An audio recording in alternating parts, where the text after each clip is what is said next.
Welcome, Leslie, to the Child Psych podcast. I'm so happy to have you join us today. Again, we've visited with you before with our conferences, and now we get to do a podcast together.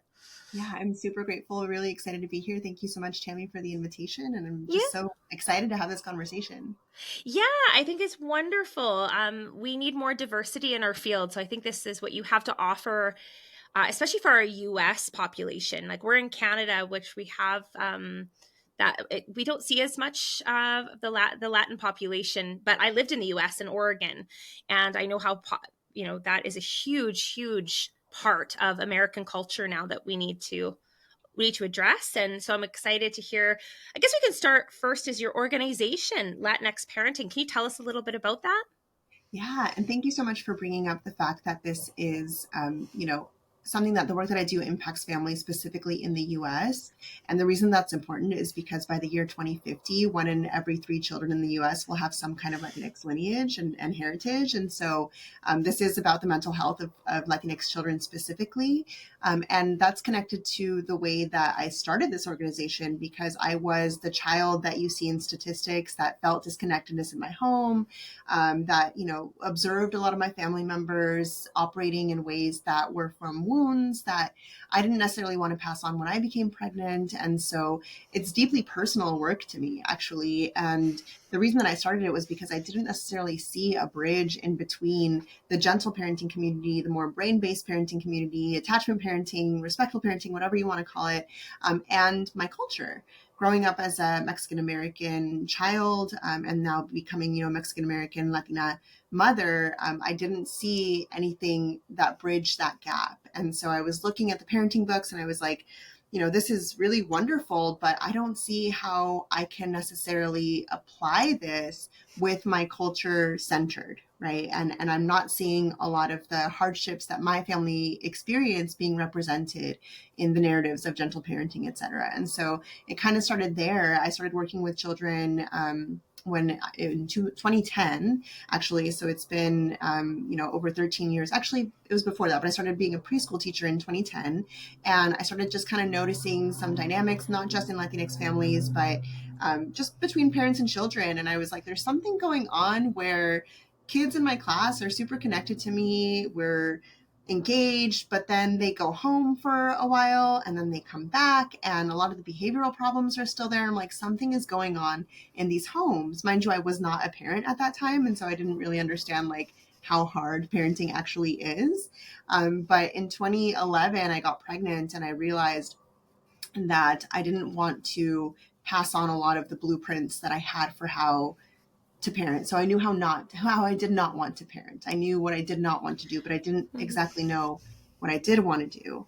And I didn't know how to integrate my culture into that. And so between now and then, it's just been such a learning experience for me to understand where some of the parenting practices came from in the Latinx community and to understand myself through that process, right? And to really understand what I want to bring to the community in the way of gentle parenting, in the way of access to information about the brain, access to information about psychology, et cetera, and do it in a way that's really respectful to the culture, really respectful to the families, and acknowledging all of the hardships that we experience that maybe other demographics don't experience in that same way.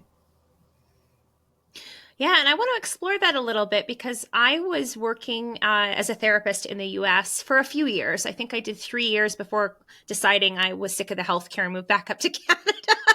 And yeah, we won't make this political, but anyway, that aside, I worked with a quite high population of children who were part of the Latinx community, and it was so different. And in a really positive way, it was different. But there were different blocks I found in working with the parents that I didn't experience with other clients that I was working with. And I think I should have learned more before I decided to work with those kiddos. Honestly, I probably wouldn't have hit so many blocks if that were the case. But I think this idea of, and I hope I say it right, chancla culture, can you help because there's a lot of professionals listen to this podcast as well. I know that. So, and given the diversity that the world we're living in, what are some of these blocks that are different, if that makes sense, versus if you're dealing with, say, like a white parent and white kids who are kind of those middle class versus you've got, African American, or like for you, what is different about your culture that you feel like that there's certain literature and certain courses that don't quite fit, but you want them to fit, but there's a bit of a block there. Tell me about that. Yeah, that's a really beautiful question. And I love the way that you're framing it. Um, First of all, childism, adultism, adult supremacy, whatever you want to call it, the treatment of children that is as objects, as less than human, that's something that doesn't just exist in Latinx culture. I mean, we see the treatment of children in every culture needing work, right? There's a lot of knowledge that needs to be had in every culture. And so what I started exploring was the way that corporal punishment, violence against children was actually not only normalized in my family, and in other families that we were in connection with in the Latinx community, but it was almost glorified, right? So it was like, this is the way that we raise Okay. children. And for those of you that don't know what La Chancla is or what chancla culture is, I'm gonna explain and kind of define it a little bit.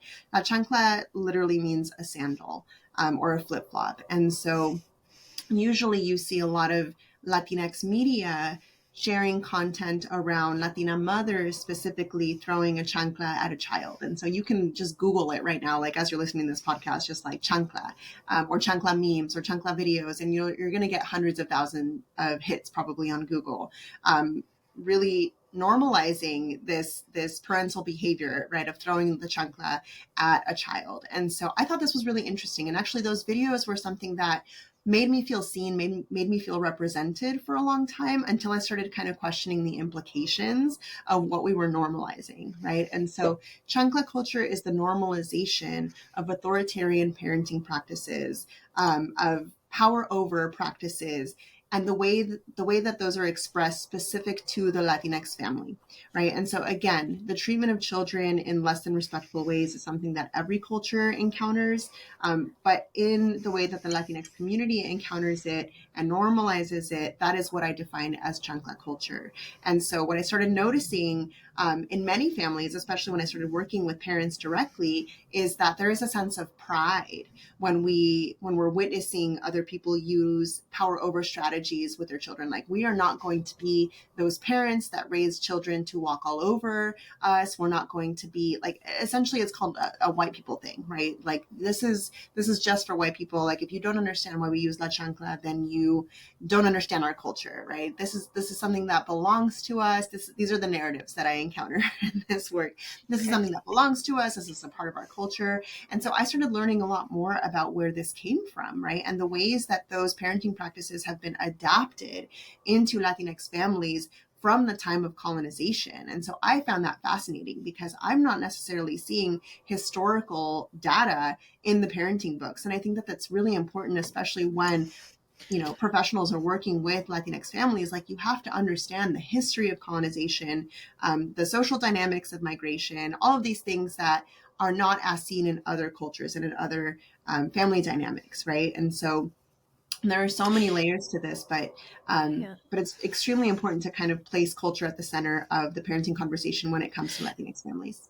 It is so interesting to me because one of these amazing authors that Michelina Duclef, who wrote Hunt, Gather, Parent, she one of the cultures she studies is Mayan culture and how peaceful those parents are. So those are more traditional, intact Latin cultures that weren't necessarily touched by colonization in the same way. And if we look at the historical piece of that, is this is what's important, to have that discussion about colonization, because if we were to look at the origins of your culture, that is not what it was like. That is there isn't that same violence used and power over strategies in Latin culture. And I just find that really interesting. Is actually the same when we look at African American. If we look to Africa and look at those intact cultures, they're actually very peaceful with their children. So we again, it becomes quite political, but if we do look at the history, I think a lot of this we can look at that what happened in our collective history with white colonization is these pieces came to be. But understand that from what I understand historically, that is not the way that children were raised if we were to look way back. Yeah, and I think we have to be careful, because we can't just look at indigenous cultures as a monolith, right? There's different tribes, there's different Yeah. practices. You look at Mexica culture, Aztec culture as it's known, and you do see treatment of children there that is less than ideal, right? But I think, what Mickalene does in the book, which I've read, and she talks about Mm. Inuit culture also in Alaska, and Yes. she really outlines and illustrates that there is an alternative, right? And that alternative, and this is kind of what I share in the work that I do, that alternative is something that was accessible to us pre-colonization and can still be accessible to us if we are willing to stop attaching to the negative aspects of culture, right? And those adaptations of violence into the family. And so that's what I think is so celebratory, like that's so exciting to me, is that it's not even anything new that we're moving towards. It's a reclamation of what has existed in the past, prior to oppression, prior to colonization, and ongoing oppression, right? Because Latinx families, especially if they've been impacted by migration, that's a stressful experience. That can be a really traumatic experience that can cause a lot of stress. And so a lot of the families that I work with are stressed, and there's a lot of resources that are not accessible to us that maybe were accessible to people with more class privilege or racial privilege, etc. And so my goal is to make the parenting conversation political, because it is a political stance to be able to reclaim Indigenous values and Indigenous practices, while also balancing the very real needs, the very real resources that are needed in order to reduce stress for Latinx families in the U.S., so that we can parent with the brain in mind, so that we can receive information that is going to be healing to us as individuals, but also for the collective. Beautiful. So, what were some of your personal experiences with this particular culture, the chancla culture, that you want people to know that you went through as a child? I heard with the sandal, you're like, yes, like those images of a mother chasing after a child and using more authoritative parenting strategies. But what else, what are some other cultural norms that exist that you're trying to maybe shift Yeah. the narrative around? Yeah. So, when I was an adolescent, I really didn't understand why there was such an emphasis on um, behavior, right? It was like children were not really allowed to be vocal about our needs. Like it was, everything that I've sacrificed for you, and like you need to be grateful. And, my mom and my dad like having an immigrant experience and like truly sacrificing and truly putting their needs last when it came to raising my sister and I, which really just like was basic needs, right? It's like, okay, you have a home, you have food security, you have a good education. Like that was meeting the need, right? Because that was so different than what they experienced when they were growing up in Mexico, right? Because my mom especially comes from a lot of poverty, and so she was doing her best. Like I'm not going to negate that some of our parents were doing the very best that they could with the resources that they had. However, it created a lot of disconnection, right? I didn't have my emotional needs met. I didn't have a parent that I could go to when I was experiencing complex emotions and when I wanted to process things. So that wasn't anything that I grew to expect, but I felt a grief in me about it, right? Because I was looking around at other peers of mine, at other people, and I was like, why do you have such a great relationship with your parents? Like, why is mine so different that I can't go to my mom? I would rather actually go to your mom to resolve problems or to navigate things that were a little bit harder. And so, I think when you have that experience, it's very easy to feel resentful at your parents and to feel like you didn't get your needs met. And it really wasn't until I became a mom and I started noticing how hard it was to let go of certain violent dynamics, right? And I define violence as anything that hurts, harms the mind, the body, or the spirit of a child or another individual. And so while my mom might have used la chancla and other forms of corporal punishment, a hanger, a belt, the loud yelling, the emotional, what I call emotional and verbal chancletazos, which is essentially violence, like I have not yet stopped yelling, right? Like that's like my chancla. Like I don't necessarily pick up any object and I don't hit my children, but I do experience certain nervous system activations that are expressed sometimes through yelling, right? And so the difference is that my kids have been able to kind of come back and say, hey mom, that doesn't feel good to me. My daughter has actually said, like, you're being violent with your words right now. I have an 11-year-old Oh, daughter and I have a 5.5-year-old wow. and a 4-year-old. And then actually my 4-year-old just the other day said, Mom, I don't like it when you talk to me like that. And I was like, oh, okay. Like, thank you for letting me know, And so I want to make clear that every generation, whether you're part of Latinx culture or not, every generation does seek to do a little bit better. When my mom heard about the ending chancla culture movement and what it was, she was like, I wish that I had received la chancla because what I got was so much worse, and she started going into some of the punishments that she received. And I can only imagine what some of the punishments that, my mom's parents received, etc. And so I'm super hopeful that by shifting things, even small things, those shifts are actually really big, right? Because we're planting seeds for the future. We're planting um, validation, we're planting empathy, we're planting connection, right? I don't ever want my kids to feel the level of disconnection that I felt as an adolescent, especially, and even as a mother, right? Like there were a lot of times where I felt very isolated in this experience because I didn't have that connection established with my mom. And so my goal going into parenting was always connection. I want to connect. I want to make sure that my children feel heard, that they feel seen, that they feel validated, and I want to sustain that however I can. I'm not setting the expectation for myself that I'm perfect, right? Because I'm not. I'm a healing human being, and I think a lot of us are. And I think setting the expectation to be perfect actually regresses our progress sometimes because we're not allowing room for mistakes and for those apologies that are needed. But I think that intergenerational healing is something that I have been really intentional about. And I don't hold any resentment. I don't hold any blame towards my parents for doing what they could, for navigating stress in parenting, in life, navigating a new country, being isolated from their homes, their communities, etc. I cannot hold any blame, any resentment, any ill feeling at all towards what they tried to do and maybe couldn't. Well, they were doing the best they knew how with the tools they had at the time.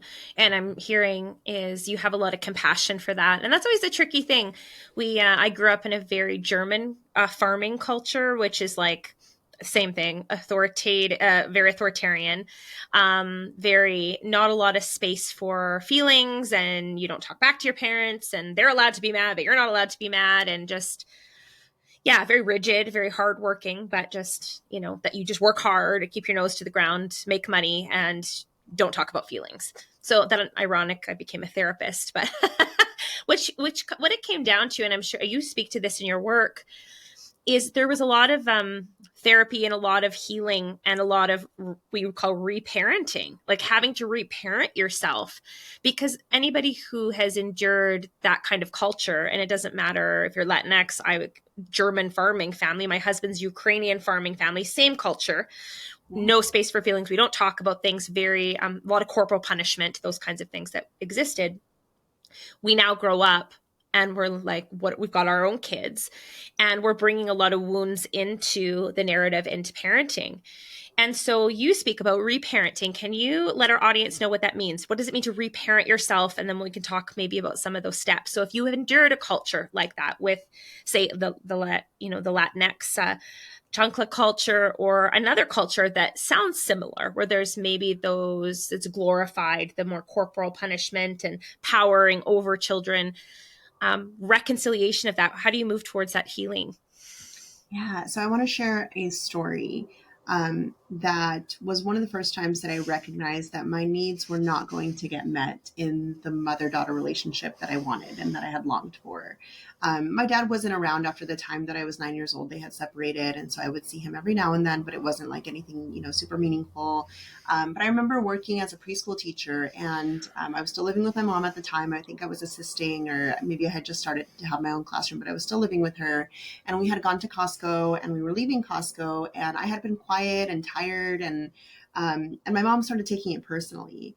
And we were in the car, and she said, what's the matter with you? Like, why are you being this way with me? And I said, I'm not being any way with you. I am really just tired. I was just like, I've just had a long day. I was working with preschoolers all for 8 hours. Like, that kind of takes it out of you. And she was like, well, that's not my fault. And I don't deserve, the way that you're shutting me out, et cetera. And I said, Mom, can't you just listen? I said, can't you just hold it? Like, please just hold it. Just listen to it for just a minute, please. And she gave me a gift in that moment. And she said, no, I can't. And it was such a moment that, like, I'll never forget that moment, because it allowed me to recognize how truthful she was being and how I could no longer expect her to meet that need for me as a parent.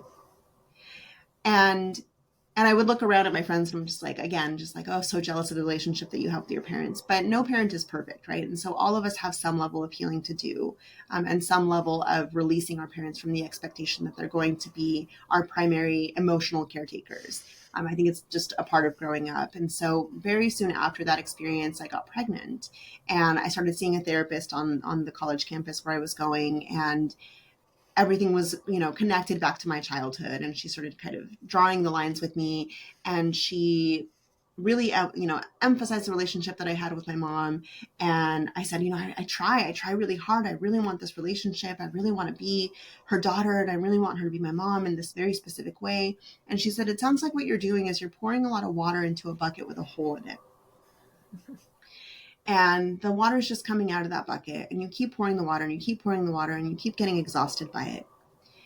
And she said, it's up to you to stop pouring that water and to take care of your own inner child. And that was one of the first times that I ever heard this idea of an inner child. Inner child. This was 2011. And I thought, what? Like, what are you saying? And so very soon after that, I gave birth, and I looked at my child in my bed right after she was born. I gave birth at home. I had done so much studying to make sure that I was going to be able to have a home birth. I did not want to go to a hospital because I wanted that bonding time, that connection.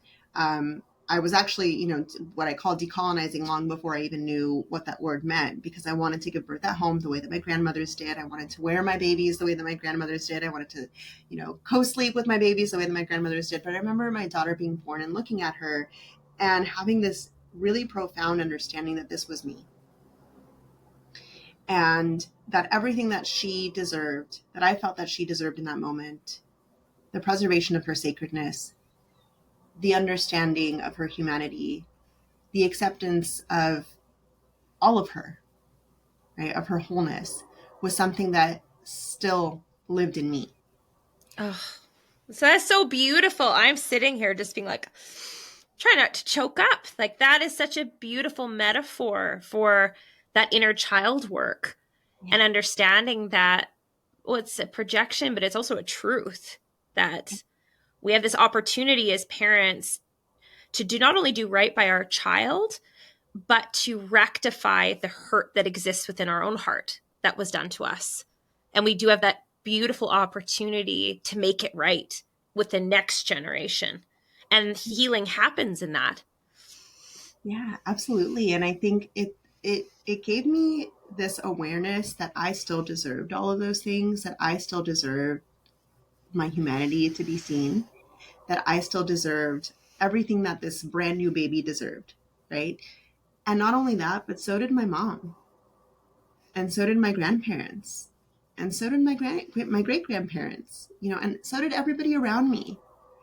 And so I think what has happened, and why I focus so much on the historical, is that there are so many systems that have made us forget that sacredness, that have made us forget that we actually deserve to have our humanity intact, that we deserve respect, that we deserve our needs to be met, right? And I think when in that forgetting comes, the perpetuation, I guess, of those systems. And I think for me, inner child work has also been political work, because in reclaiming what the needs of my inner child are, I'm saying to those systems, I'm no longer buying into that. I'm no longer buying into my labor as the only measurement of my value. For example, if we're talking about capitalism, right? I am saying Yeah. to white supremacy, I am no longer buying into the messages that you want me to hold about who is better, or what is, the better way to look or the better way to be. And so those unlearnings begin in that reconnection process, the reconnection to the inner child process, where we can start to unpack, where we can start to recognize what some of those recordings have been, because they didn't actually come from our parents. They were channeled through our parents, because our parents were the ones that bought into them, and our grandparents bought into them.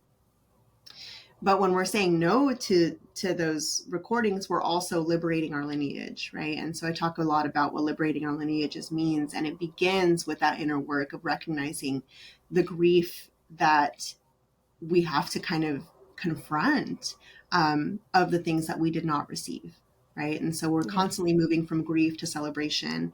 And the way that I structure it in the classes that I teach is that there are 3 to 4 components. So there's the connection to the inner child, there's the development of an inner parent version of us, right? So somebody that can come in and discern what it is the inner child is needing. And the wants are very different than the needs of the inner child. Sometimes they're the same, but very rarely. So it's like my inner adolescent sometimes wants to like slam the door on, whoever is like pissing me off in that moment. Or sometimes, it's 2 a.m. and I'm like, I really want to eat this like gallon of ice cream right now. And my inner parent has to be like, no, no, no, we need to go to bed. Like I have to put you to bed Yeah. now. And so it's that discernment, right? And sometimes because we don't have the blueprint to be able to know what the difference is between our needs and our wants, we have to bring in this vision of ourselves as an ancestor, as somebody who has done the healing work, as somebody who has access to wisdom. And so part of this work is also reconnecting with our ancestral wisdom, which is always available. And part of that ancestral wisdom is also reconnecting to earth, right? Reconnecting to the elements, reconnecting to the patterns in nature that remind us of the patterns in our lives, right? The seasons and things like that. And so we have all of these tools around us that can remind us of that sacredness, that can remind us that we are actually never alone, that we are actually okay, that we can be by ourselves and know that we are not alone, right? And so for me, this is a political practice, this is a spiritual practice, this is an emotional practice, and this is something that is required, the way that I see it, in order to achieve collective healing. Beautiful. And as the therapist sitting here, I can say for anybody listening who's like, oh man, I have this inner child that's pretty wounded and she likes to come out, especially during parenting moments, which is really common that we get triggered. Our wounds get very triggered by our kids. I highly, highly recommend 2 types of therapy for this kind of work. In my experience, and please chime in if you have any other recommendations. But I really like anybody who practices emotionally focused therapy, which really works on attachment wounds and works on like inner child and revisiting a lot of core memories around abandonment, typically, and shame. So anybody who's EFT you can get EFT therapy for couples as well, but it also works very well for individual therapy. And now there's even EFT for families.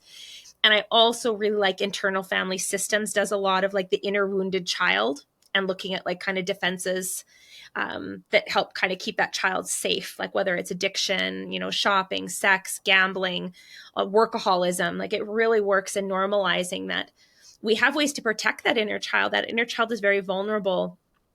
But once we give nurturance to that child and let that child heal and express the feelings and lean into that hurt and not we try to run from it, right? That makes sense. We run from pain as humans. That's completely, from an evolutionary standpoint, makes so much sense. But in order to heal, we have to give attention to those feelings and let those feelings grieve and air them out and connect with someone about them. So those are two types of therapies I would highly recommend for any parents out there who are still hurting from their childhood. I mean, there's lots of different types, but we're talking about the inner child, those two in particular really resonate with me. And I don't know if you have any other recommendations. I mean, Yeah, I mean, I think that the bridge between like somatic work and IFS is really powerful. I think Dr. Gabor Mate's work on compassionate inquiry also kind of speaks to the inner child, and so. But yeah, I think IFS for me has been really big parts work, um, and and yeah, I mean, there's so many ways. When people are like, well, what do you recommend? I'm just like, just start somewhere. Like, just anywhere is okay, because that is going to lead you probably to something else. And you'll find your modality. My modality was initially introduced to me as Margaret Paul's work, which is inner bonding. And so that is something that really, really supported me, over a decade ago, where she talks about the loving inner adult, the wounded inner child, and so all of this like language is so powerful, and so really it's about what resonates for you in the way of language. Some people don't want to talk about the inner child, but we can talk about wounds, and so I just just start somewhere. beautiful. And you, through your organization, LatinXParenting.org, you actually have some supports for us. I mean, you serve particularly Latinx parents, but I'm sure you have other parents who attend as well. But from what I understand, you've got parenting courses, you've got support circles, you have group coaching. So that's someplace also people can access supports is through your work, through your organization. Yeah, And we'll absolutely. include a link to that in the description of this podcast. We'll have a link. Do you want to speak to that? Any other things that people can access through your site that I might have overlooked there? Yeah, I think that is the biggest part of what we do is the educational offerings. And so you're speaking on the workshops. I have an ending chancla culture workshop. I have reparenting workshops that are related to which anybody can take, right? I say it's for former children, which is like all of us. And then I have a workshop called Healing the Madre Wound, which is specific to the relationship between Latina mothers and their daughters. I also have professional trainings that I run twice a year, and I also work with organizations to develop those trainings with their staff. And so I love working with professionals because it feels like, we have to kind of I don't want to say infiltrate, but we have to like kind of go within these systems and shift the paradigm from within sometimes, and stop operating so much from that headspace and operate so much more from a heart space, right? And just kind of allow ourselves to be vulnerable and embody that in a professional setting, which is really difficult for some of us because we see, you leave your work at home and you come home but I mean, everything to me at least is so integrated that I feel like having those conversations with professionals who are working with families and maybe aren't aware sometimes of the way that we are projecting our personal lives, our own inner child wounds, etc., into that professional relationship. Those conversations get really, really juicy. But I love working directly with parents, with schools, with teachers, etc. So anybody can access this movement. Anybody can benefit from the reparenting work, etc. And so I just, I feel very blessed. I feel very grateful to just be in this work in general. Yeah. I just love that your work really, I think, transcends cultural paradigms. That reparenting work is so important no matter what culture you come from. And I love that you are giving space for Latinx parents. They need a home to go to talk about this and a framework that helps guide their parenting, and also other fellow parents who have gone through similar experiences. That collective experience of the chancla culture is also important. But I always just feel so honored when people are really talking about that reparenting work, because that is a huge piece. We can't change our past, but we can be responsible for healing in the moment and changing our future quite intentionally. And we can change generations by healing our own wounds is going to trickle down for many, many generations. And we're giving our kids and our great grandkids even such a gift by doing that work. So thank you for being somebody who is speaking out to this and offering this paradigm for people to do their healing, and then helping children heal in the process, which is what we're all about. Yeah, definitely. I think a lot of us, when we realize that there is healing to be done, we often place that expectation for that to be done in this lifetime. And I think that that sometimes becomes a lot of pressure. I've had a lot of parents say, like, I'm trying so hard, and it's too challenging and it's too difficult. And I'm like, it number one, it should not just be you, right? Like, there should be systems of support in place for you to get breaks, to get that additional aid and support in the home. Like, we had villages at one point, and like so many of us don't even know our neighbors anymore, right? And so to me, especially working with the Latinx community, which is a collectivist culture, it's just been highlighted how much we need to go back to that collectivism, and how much it's not going to serve us to continue this like pull yourself up by the bootstraps mentality. And I also want to share with parents that like the burden of healing should not just be on you in this lifetime, right? Like, we are planting these seeds. We will probably not get to sit under the shade of the trees that spring from these seeds, but we have to keep watering them and shining light on them anyway. Mm. And so I want to just, undo that burden for parents, because we place a lot of pressure on ourselves, especially those of us that have become conscious of the family dynamics that we grew up in and the ways that we want to change that. We are we're doing what we can, right? And that is okay. And there's always room to do a little bit more, obviously, and to learn a little bit more. But I never want a parent to feel so pressured that that we lose sight of, our own healing too, Yeah. and the connection with our children. Yeah, you're not going to get it all done in one day, and you might not get all the way there. But what I'm hearing is there's just these small 1 degree shifts that we can make each and every day to move towards healing, to move towards peace in Yeah, terms of our own wounds and our relationship with our kids. So absolutely. thank you so much, Leslie, for this conversation today. And I really encourage you to look at Leslie's work. We've had her speak at our conferences before. She's LatinXparenting.org, and we'll include the link in the description of the podcast as well. Thank you, Tammy. Thank you so much. Okay. Yeah, thank you.